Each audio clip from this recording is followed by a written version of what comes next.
meritorious devotees, Dhamma friends. Now you all are going to listen to sublime Dhamma expounded by the fully enlightened one. Today our main topic is what is Dukkha. Dukkha is a Pali word that comes from du. Du, do means bad. Kha means axle hole or space. Therefore, the literal meaning is rough or off-center wheel. This idea, symbolizing the unstable nature of life. However, it doesn't just mean physical or emotional pain. It also includes deep existential dissatisfaction. Dissatisfaction in conditioned existence itself. So, dissatisfaction. So, it is the Dukkha in Pali encompasses many meanings, not just suffering. Suffering is not adequate to the meaning word Dukkha in Pali. So many things are included in the word Dukkha, right? Physical pain, mental pain, and so many things are included in that particular word Dukkha. So very difficult to give equivalence, English equivalent to Pali terms. So Buddha explicates about Dukkha in the Four Noble Truths, as you all know. Especially in the turning of the discourse on the turning of the wheel, Dhammacakka Pavattana Sutta, for the first time, he introduced the Dukkha as a first noble truth. First noble truth. Katamacha Bhikkhave Dukkhang Arya Satcha. It is a noble truth. What is the meaning of noble truth of suffering? Jatipi Dukkha, birth is suffering. Jarapi Dukkha, decay is suffering. Vyadipi Dukkho, illness is suffering. Maranampi Dukkhang, death is suffering. Appiyai Sampayogo Dukkho, to associate unpleasant is suffering. Piyai Vipayogo Dukkho, dissociating from the pleasant is suffering. Yampichang nalabhati tampi dukkang. Whatever needs, not getting what one wants is suffering. Sankittena panchupadana khandha dukkha, in a nutshell, the five aggregates of clinging is suffering. So this is the first introduction given by the Buddha in relation to suffering in the Dhammacakka Pavattana discourse. So for this first truth, noble truth, is suffering. Actually that is the major problem for all of us in samsara. This is the problem, suffering. Some Western philosophers and some Westerners try to introduce Buddhism as pessimistic religion. Pessimistic religion. Because of Buddha talks about suffering. But they have not paid attention on the other three noble truths. The second one is the cause of suffering. The noble truth of the cause of suffering. Dukkha samudayang arya satcha. So there Buddha explicates the cause of suffering is Tanha, craving. Yayan tanna pono bhavika nandiraga sahagata tatra tatra binandini seyyatidang kamatanna bhavatanna vibhavatanna. That means there are three types of the craving can be divided into three. Kama, sensual, the lust for sensual desire. Right? Craving for sensual things, sensuality. Secondly, bhavatanna, craving for existence. Thirdly, craving for non-existence. So there are people, they tend to think this is the first life that we have.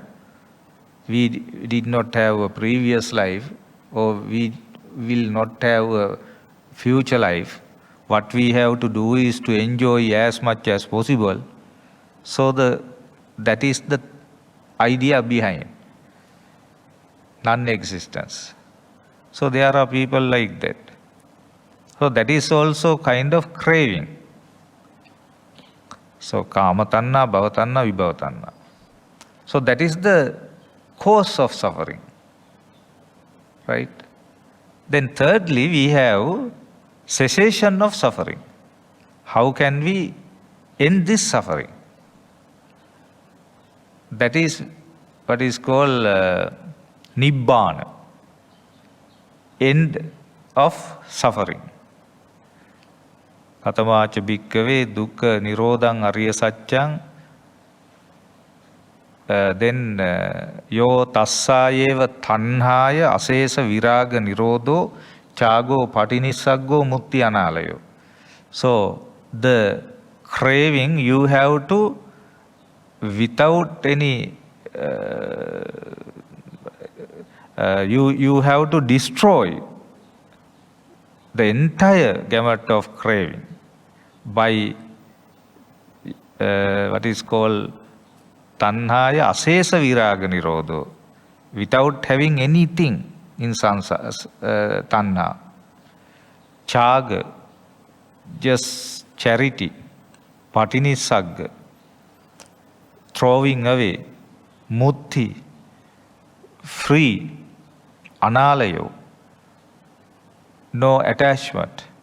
So that is what is called cessation of suffering, nibbana. Then path leading to the cessation of suffering, that is the Noble Eightfold Path. Samma ditti, right view. Samma sankappa, right thought. Samma vacha, right speech. Samma kammanta, right action. Samma jiva, right livelihood. Samma vayama, right effort. Samma sati, right mindfulness. Samma samadhi, right concentration. This is the path. So full description has been given by the Supreme Enlightened One in relation to the problem, cause of the problem, and solution of the problem, and path to get at the solution of the problem. So therefore, nobody can say or claim that Buddhism is a pessimistic religion. It discusses the reality, that is dukkha, but it gives the solution, final salvation. Dukkha as the First Noble Truth I mentioned, and also there are three types of dukkha. The dukkha can be divided into three, namely dukkha, that is ordinary suffering, dukkha. Right? That means pain, loss, hunger, grief, aging, death. So this can be understood easily, dukkha. Right? Second one is viparinama dukkha. That is suffering from change, viparinama.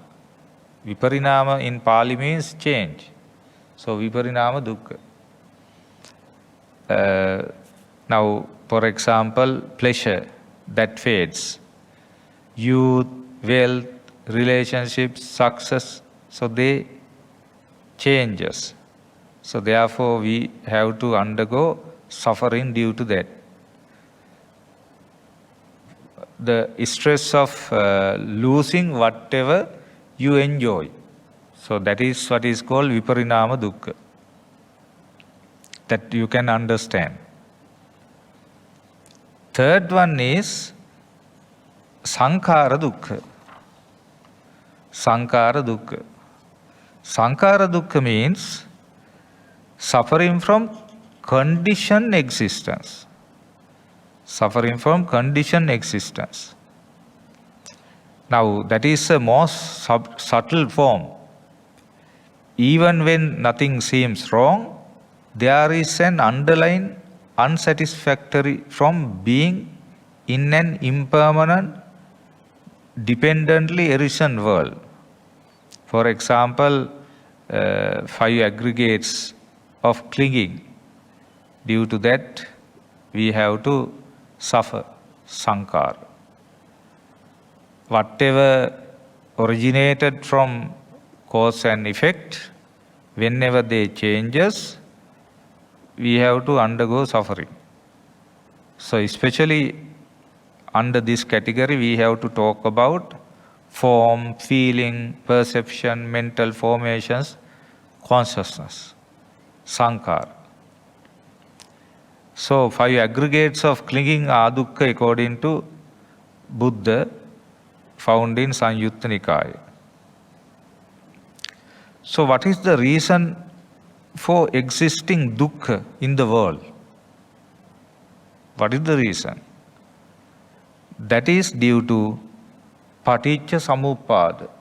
Paticca samuppada, dependent origination. Due to that, actually, dukkha operates in the world. What is paticca samuppada? We have to pay attention on paticca samuppada. So, avidya paccaya sankhara, ignorance, conditions, mental formations.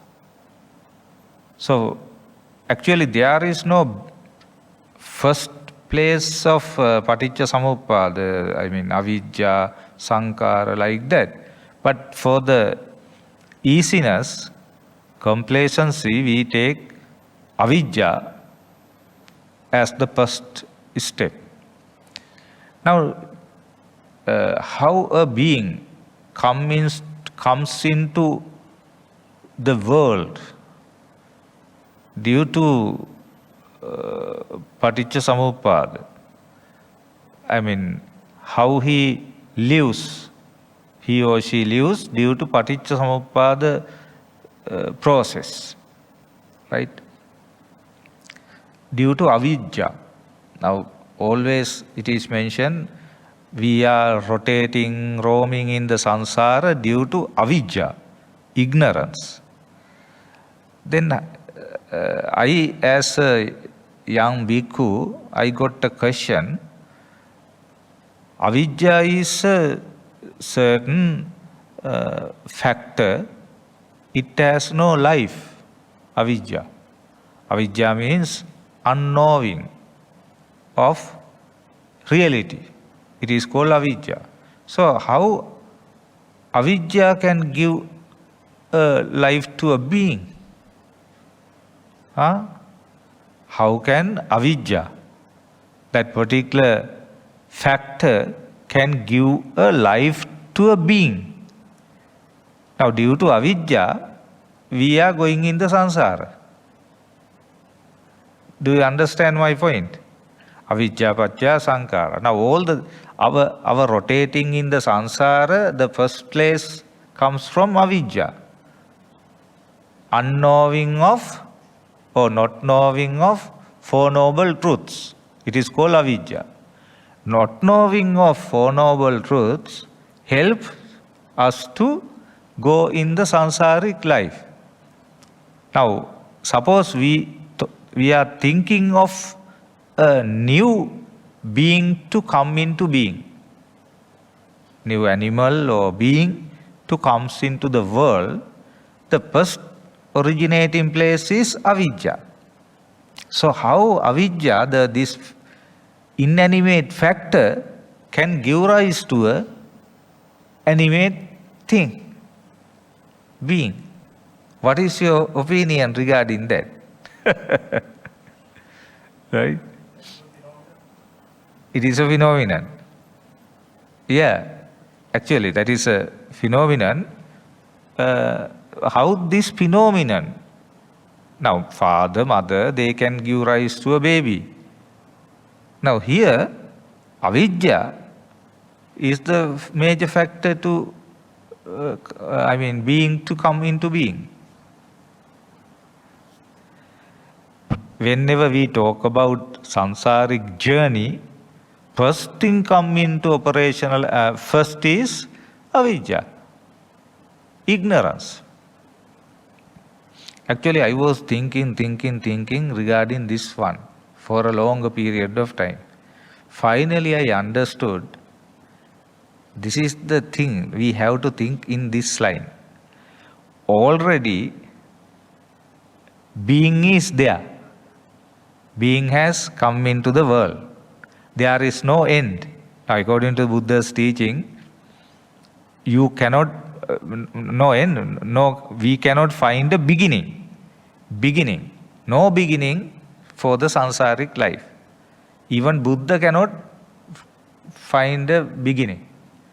So already, now suppose I am the being, Bhante Pannasiri is already there. Mr. Leslie is there. You all are there. Now we are going in the samsara. So, why we are going in the samsara? Due to not knowing of the Four Noble Truths. It is not to say that our original appearance is from ignorance. We are already appeared in the world. So already appeared animal goes in the samsara due to ignorance. Did you understand? Avidya. Avidya paccaya sankara. So ignorance of Four Noble Truths conditions sankara, mental formations. Sankara paccaya vijnana. Mental formations conditions vijnana. Vijnana in the sense knowing, right? From I, we have I consciousness, and there is form. These three things come together. Then we see the object. That is how it takes place. So, avidya paccaya sankara, sankara paccaya vijnana, vijnana paccaya nama rupa.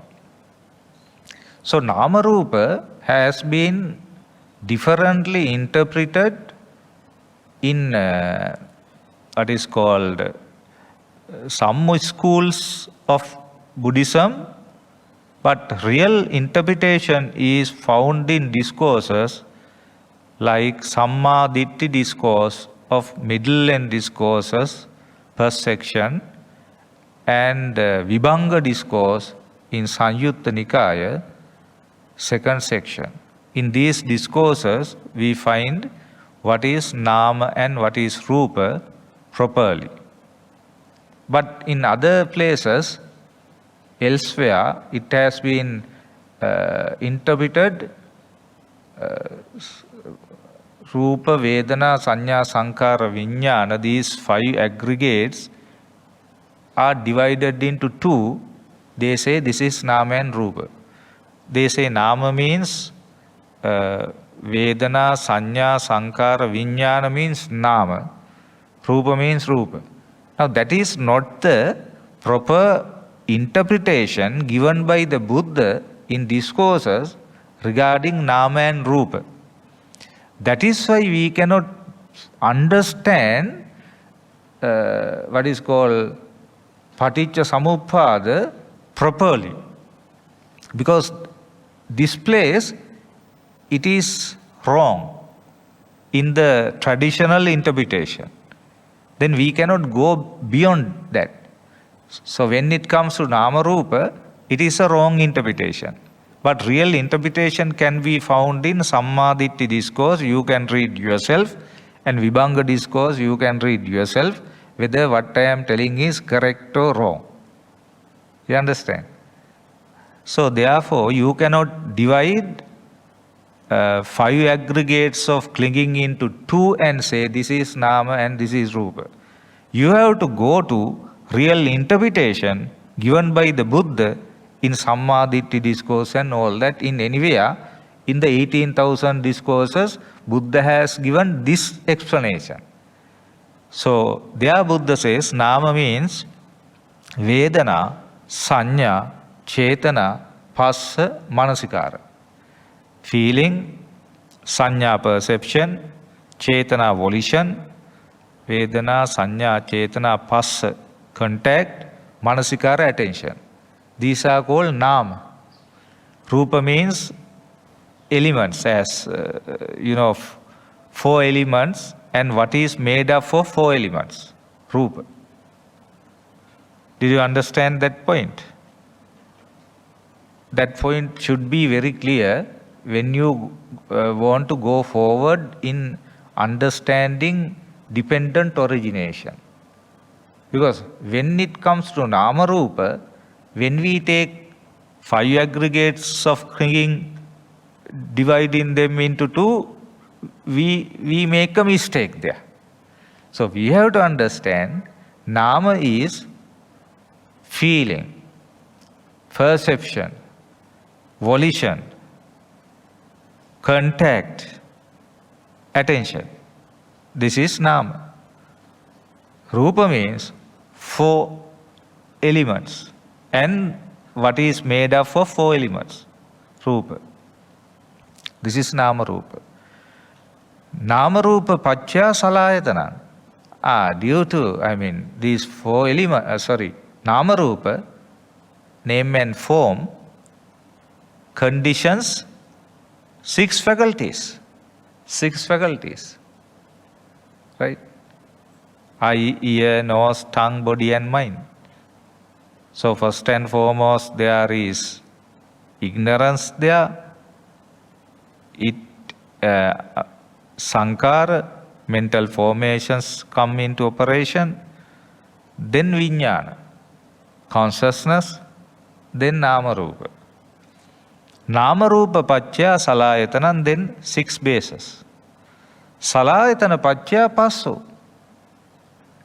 Due to 6 bases, contact takes place. Contact. Now how contact takes place is, there is I consciousness, there is form. These 3 things come together, it is called contact. Chakku sampassa, eye contact.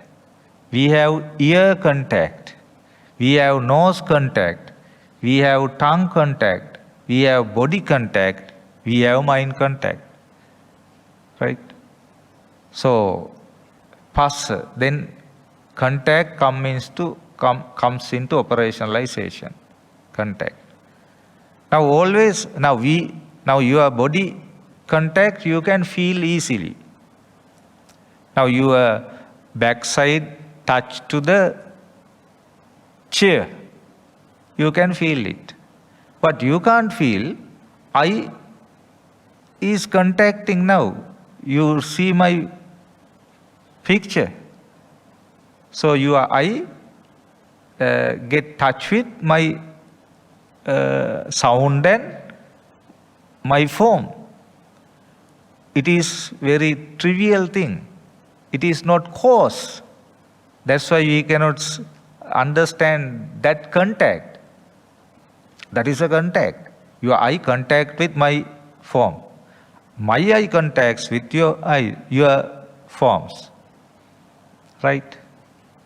Can you understand it? And your ear contacts with my sound. If there is joysticks here, our nose contacts with that odor. So all the bases are having contacts. Passa. Right? Passa paccaya. If there is something, if something contacts, there is feeling. You cannot avoid it. It is just like skinned oxen when it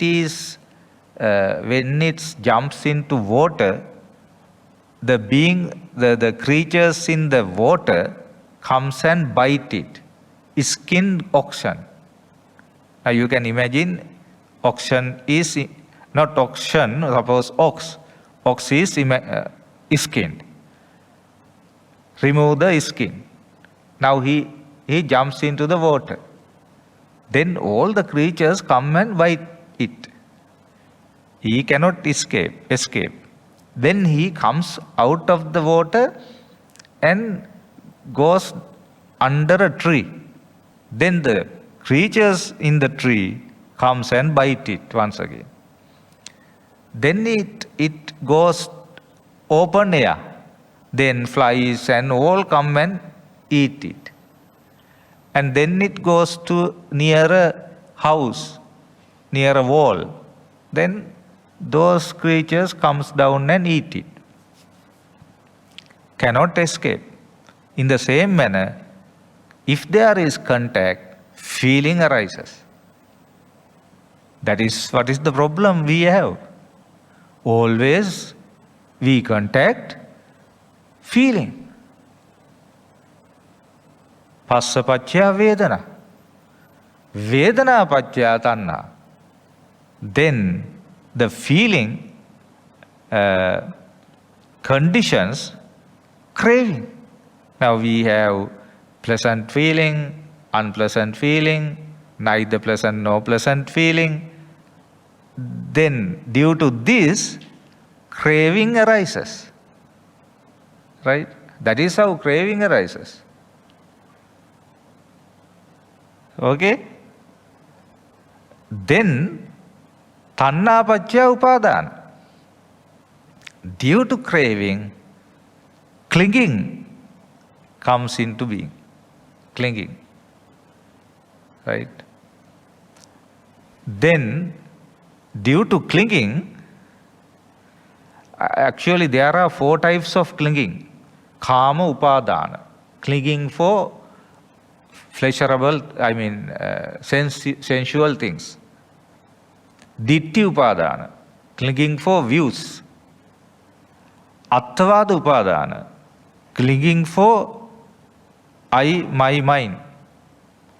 Attavada. Then silabbata upadana. Clinging for rituals. There are 4 types of clinging. Due to this clinging, upadana paccaya bhavo. Now some people tend to analyze bhava and jati as same. It can't be. Bhava is different thing, jati is different thing. What is the meaning of bhava? Bhava. Now after what is called upadana, clinging, then we have bhava. Existence. Yeah, that is how people actually interpret it. Existence. Then what is jati? That is also kind of existence. Huh? So therefore, bhava means your wholesome and unwholesome actions that you accumulate. To be born in different existence. It is what is called bhava. Now if you accumulate merits, demerits to be born in sensual world, it is a bhava, kama bhava. Then rupa bhava, to be born in corporeal world, it is called rupa bhava. To collect the relevant jhana and all that, to be born in arupa bhava, it is called incorporeal existence. So when you actually collect the relevant wholesome, unwholesome actions, then you are born. Then jati takes place. Bhava pacchaya jati. So are you also having this problem from the very beginning? What is this bhava and what is jati? Bhava is the accumulation of wholesome, unwholesome actions. Jati is birth. So if you accumulate merits to be born in a heavenly plane, then you are born in heaven. So that is jati later. Did you understand the point? Yes. Bhava pacchaya jati. Jati pacchaya jara maranang. Soka parideva dukkha domanasa upayasa sambhavanti. Evame tassa kevalassa dukkha kandassa samudaya hoti. Then when you are born, jati pacchaya jara marana. When you are born, then decay and death takes place. Jara marana. Soka, sorrow. Parideva, lamentation. Soka, parideva, dukkha, bodily pain. Domanasa, mental pain. Upayasa, despair. Sambhavanti, all come into being. Evametassa kevalassa dukkha kandassa samudaya hoti. This is the way how suffering takes place. Now this is suffering. So, suffering takes place due to birth. The major factor for suffering is birth. If there is birth, there is suffering. If there is no birth, there is no suffering. What is you meant by birth? Eye, birth of eye, birth of ear, birth of nose, birth of tongue, birth of body, birth of mind. This is what is called birth. What is death?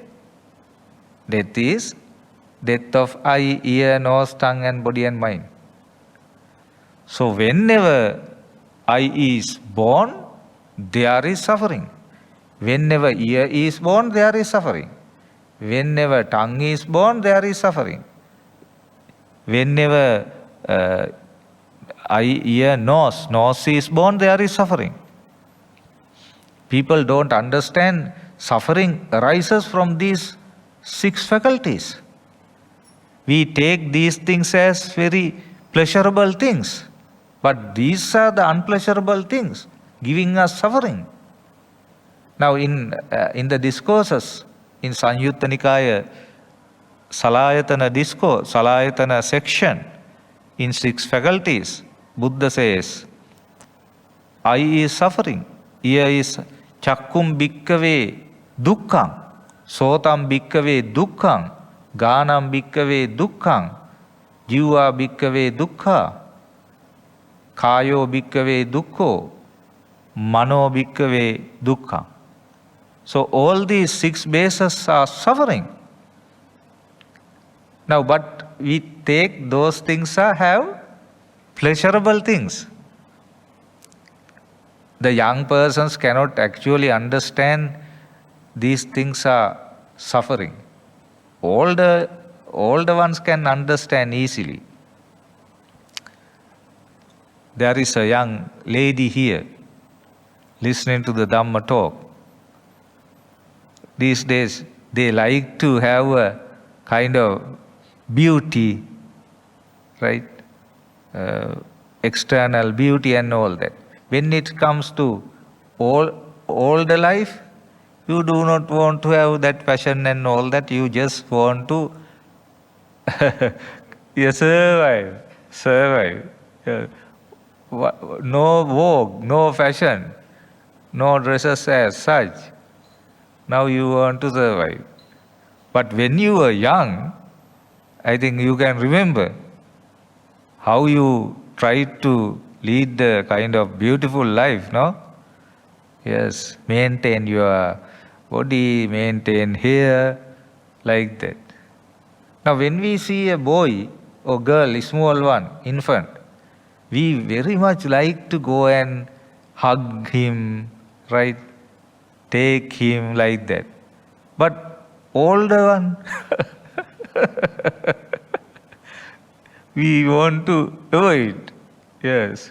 Now they are, you know, you understand. Therefore, this is suffering. Eye, ear, nose, tongue, body and mind. The birth of these 6 bases are the suffering. So Buddha says, Chakkum bhikkhave dukkhaṃ yan dukkhaṃ tadanatta. If something is dukkha, it is soulless.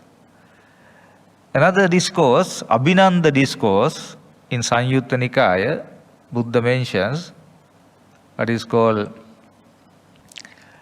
if you, your chakkung abhinandati, if you seeks delight in I, if you seeks delight in I, dukkhanso abhinandati. What you seeks is suffering.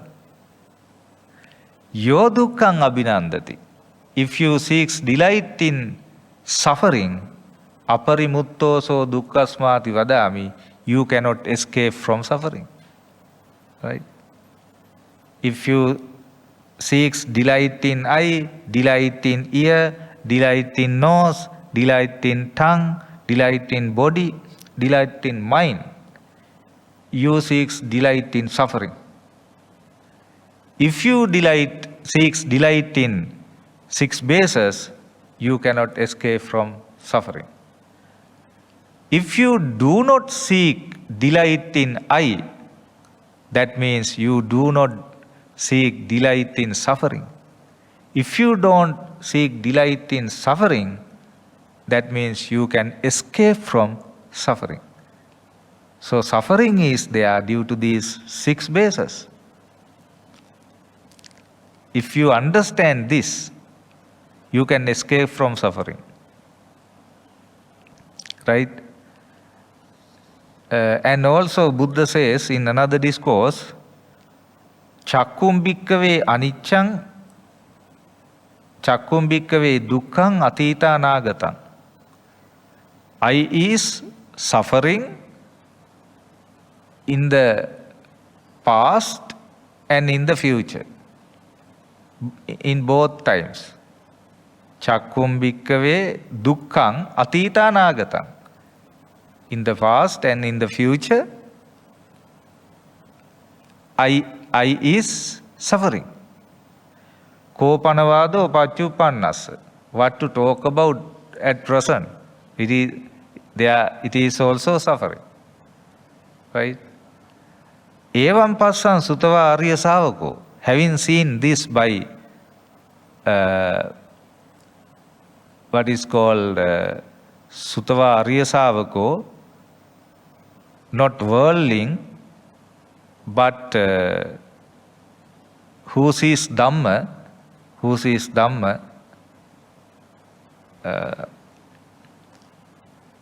atitasmin chakkusmin anapeko hoti. He will not get any attachment to what is called previous eye, the eyes, your eye, which is past eye. You will not get any expectation about past eye. Right? Atitasmin chakkusmin anapeko hoti. And paccupannassa chakkussa nābhinandati. You will not get elated or you will not be happy about future eye. Now there will be an eye in the future now. So you are not going to accept it or happy about it. And paccupannassa chakkussa nibbidāya virāgāya nirodho hoti. Then you get actions in order to fed up with present eye and have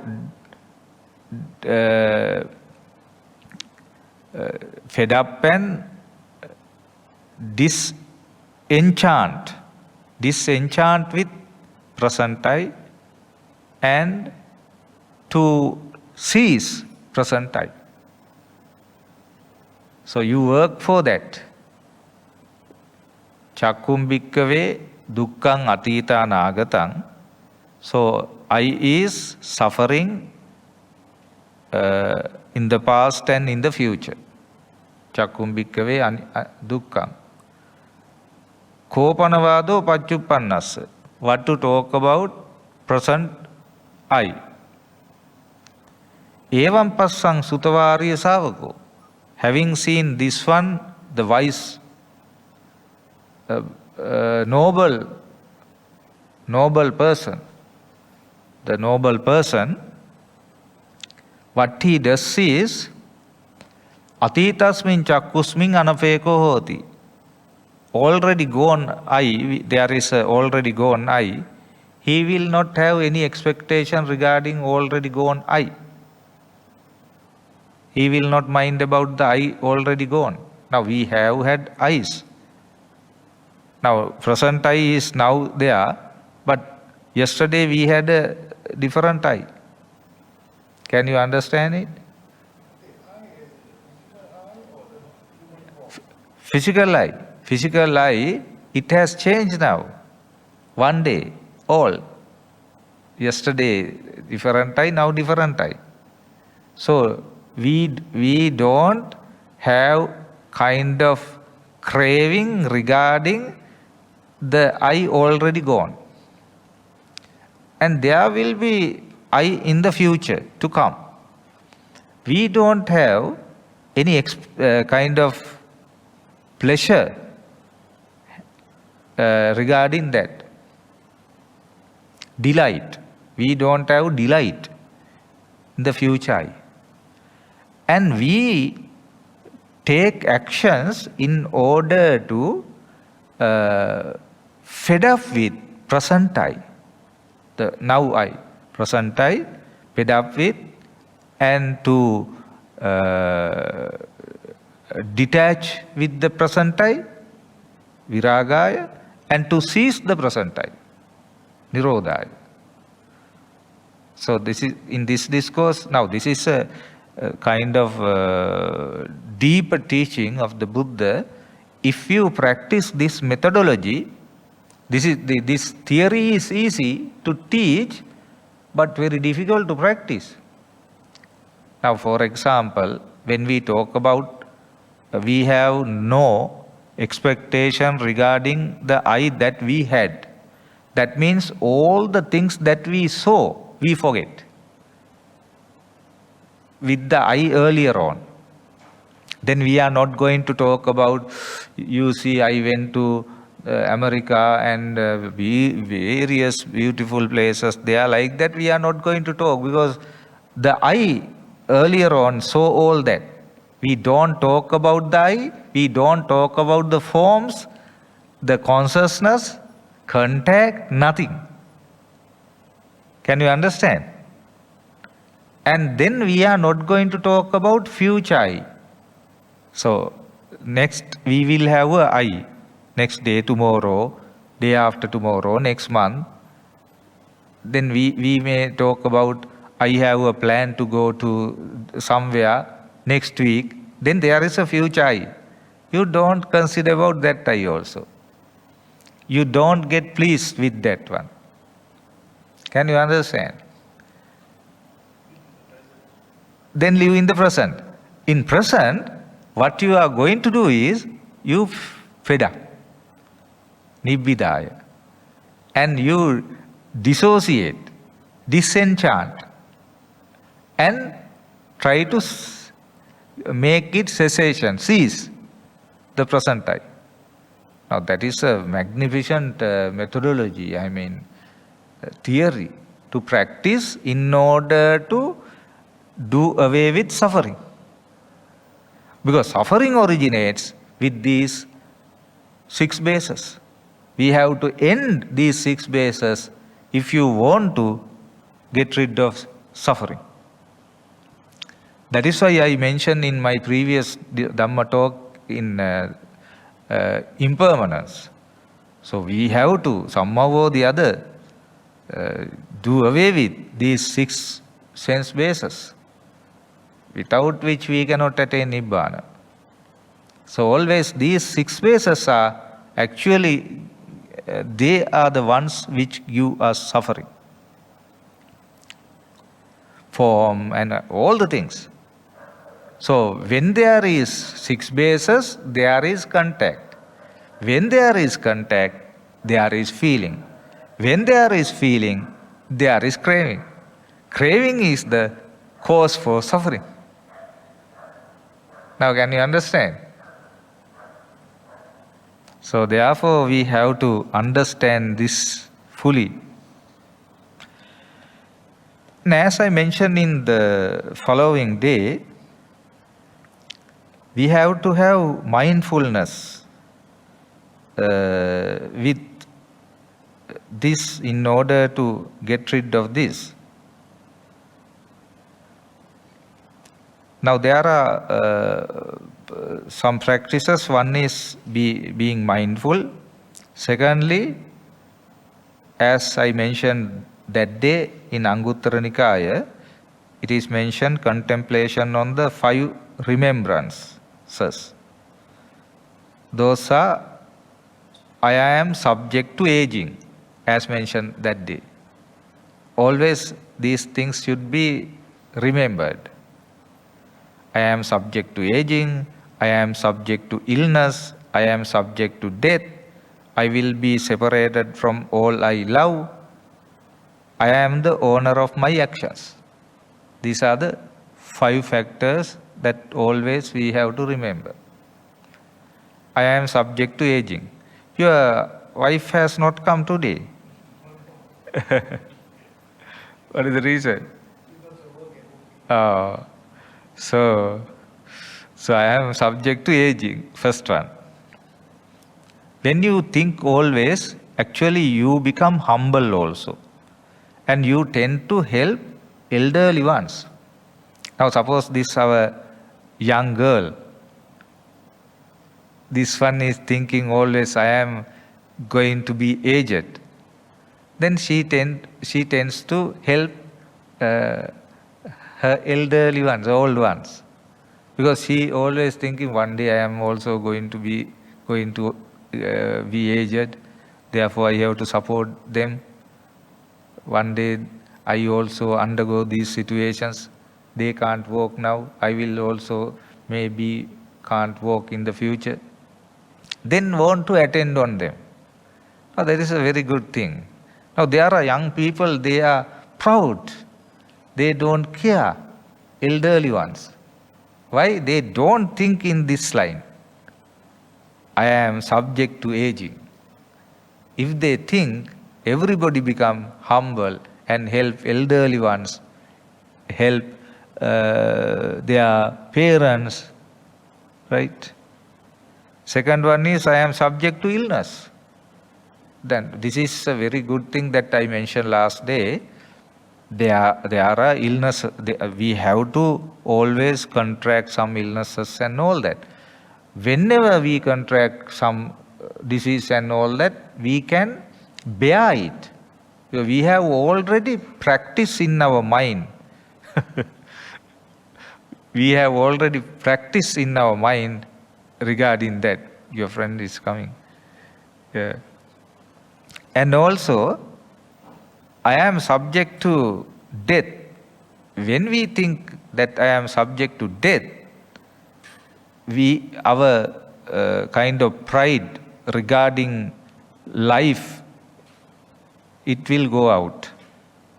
Now, we tend to think we have eternal life and all that. It is gone. I am subject to death. Then I will be separated from all I love. Then what? Whether you love them, whether you have a very friendly, lovable family life, you always expect there may be a separation. There may be a separation. Can't help. Till then you do your duties well. What are the duties to the husband, duties to the wife, duties to the children, duties to the parents, but thinking we have to separate one day. And I am the owner of my actions. So I have to undergo the actions, good or bad, that I have done. I have to undergo. Then if something happened wrong to you, then you consider it is okay, sometimes this may my own karma that I have done in the past, can't help. So then you bear it. You can be patient. So then we have to have equanimity to train our mind. So whatever comes to our life through suffering, pain and all that, we have to live equanimously, just like the earth. Pleasant and unpleasant things fall on it, but it remains undisturbed, the earth. So therefore, this is what I want to discuss in relation to suffering. So suffering is the major problem all of us have. Buddha has given the solution. So then what we have to do is to practice, and the path is Noble Eightfold Path. Then we can completely eradicate or completely give the solution to suffering and finally come to the final emancipation. Okay, may the Triple Gem bless you all.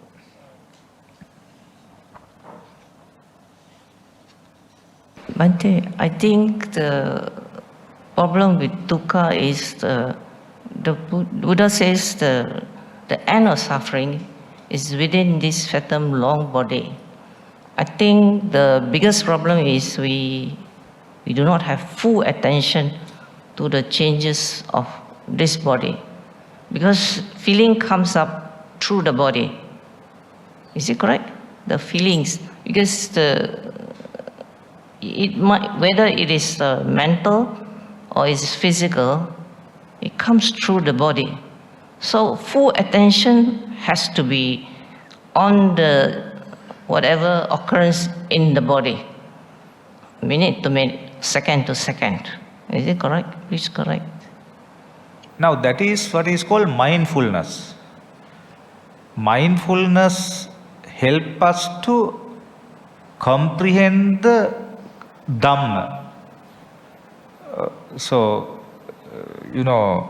Contemplating on our body, the feelings and all that, they are separate way of being mindful. Now, Kayanupassana, it includes to body, regarding considering about body. Vedananupassana, regarding feeling. Like that, whatever you are talking is correct, because in what is called Satipatthana discourse. In Satipatthana discourse, what Buddha has asked us to do is what you have told. So that itself is adequate for comprehend the Dhamma. Bhante, can you please elaborate a bit on mental suffering? Mental suffering. Yeah. Thank you. Okay. Physical suffering and mental suffering are two different things. Mental suffering is despair, right? And dukkha domanassa. Dukkha is physical suffering, domanassa is mental suffering. So, whatever now mental suffering is, we should not want to explain, because on so many occasions we are suffering. So many people in the world suffer from the mind, not physically as such. mental suffering is very powerful these days. That is why they have various diseases, mental disorders, right? Sorry? Yeah. Yeah. That is mental suffering. All the diseases related to mind are mental suffering. Yes. These days, those diseases are so many diseases, we don't know the names also. Some do not remember their past, some remember very near past, but they can't remember long term. And also to think over something for so much time. Suppose something happened, for example, your beloved one passed away.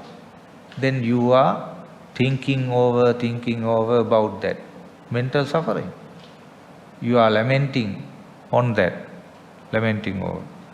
So mental suffering is very easy thing to understand. Whatever you get, any pain through your mind can be called mental suffering.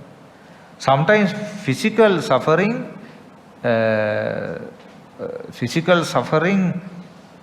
gives way to mental suffering. Now suppose your leg is cut off. Then whenever you see the cut leg, then you suffer in mind. So what is difficult thing is mental suffering. Buddha says, first and foremost, you can bear bodily feeling, bad feeling, but it is difficult to bear mental feeling. So is it can be cured by right view, mental suffering?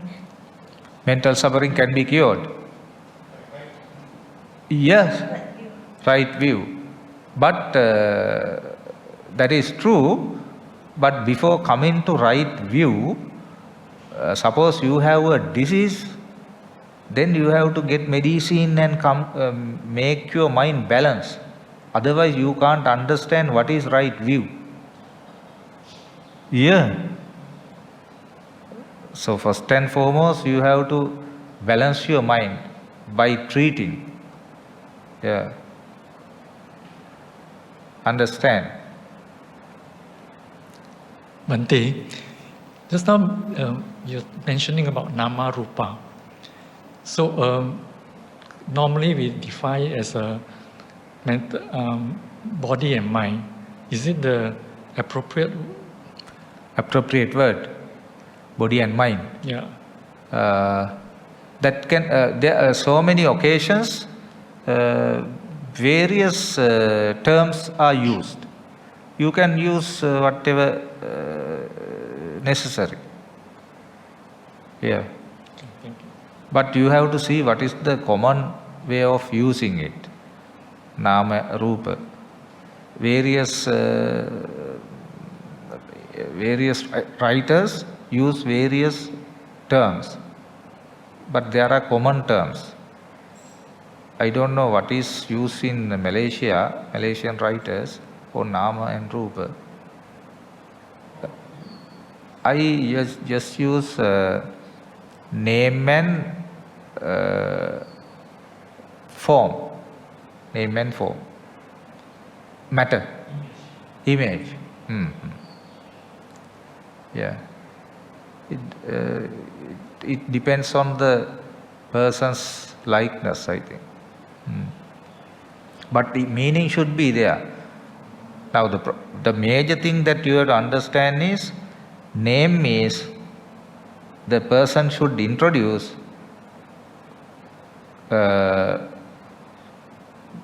feeling, perception, volition, contact, attention. That is what is called Nam. If that is given correctly, no problem. Understand?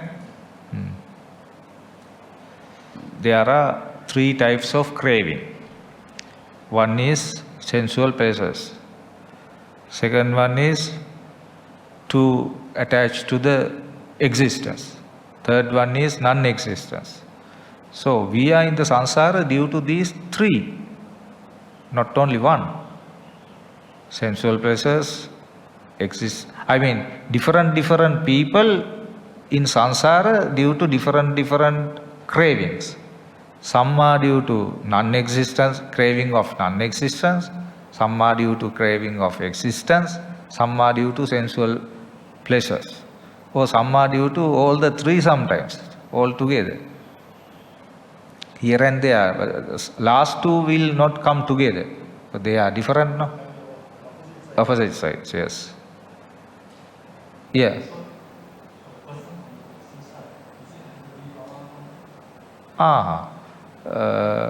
Who?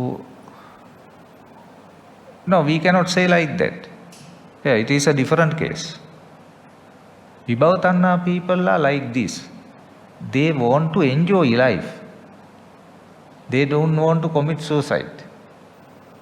Till their death, they want to enjoy the life. They tend to think this is the last. That is Vibhavatanha. Non-existence. After this birth, there will no birth. That is their idea. You understand? Only this birth. After that, there is no birth.